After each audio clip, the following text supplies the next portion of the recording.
Ever pondered about the current state of artificial intelligence and machine learning?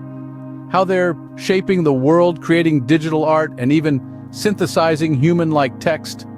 Among the numerous techniques that make these marvels possible, a particularly fascinating one stands out: Generative Adversarial Networks, or GANs. GANs are a class of AI algorithms used in unsupervised machine learning. They were introduced by Ian Goodfellow and his colleagues in 2014.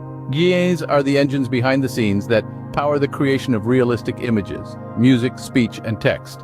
So how do these GANs work? Picture a brilliant forger trying to create an exact replica of a priceless painting. That's the generator. Now imagine an equally skilled detective determined to tell the difference between the forgery and the original. That's the discriminator.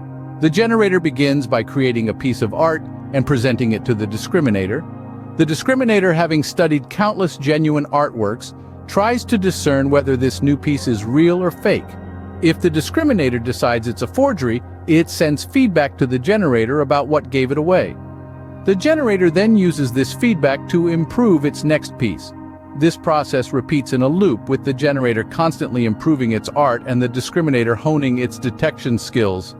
In terms of machine learning, the generator starts with random noise. It then applies a series of transformations to this noise, aiming to reshape it into something that resembles real data. The discriminator, meanwhile, is a different algorithm that's been trained on real data. Its job is to distinguish between real data and the forgeries that the generator produces. Through a series of back and forths, the generator gets better and better at producing realistic data. Meanwhile, the discriminator becomes more adept at spotting fakes. The process continues until the generator becomes so good at its job that the discriminator can't tell the difference between its creations and real data. In summarizing, GANs work by pitting two algorithms against each other: the generator, which creates new data, and the discriminator, which tries to distinguish between real and generated data. This adversarial process drives both algorithms to improve, with the generator producing increasingly realistic data and the discriminator getting better at spotting fakes.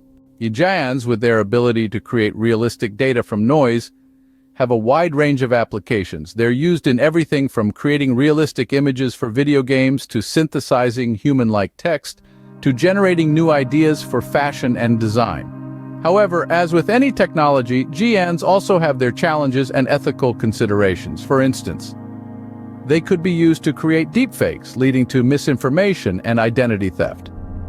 As we continue to explore and develop this technology, it's crucial to consider these implications and develop safeguards.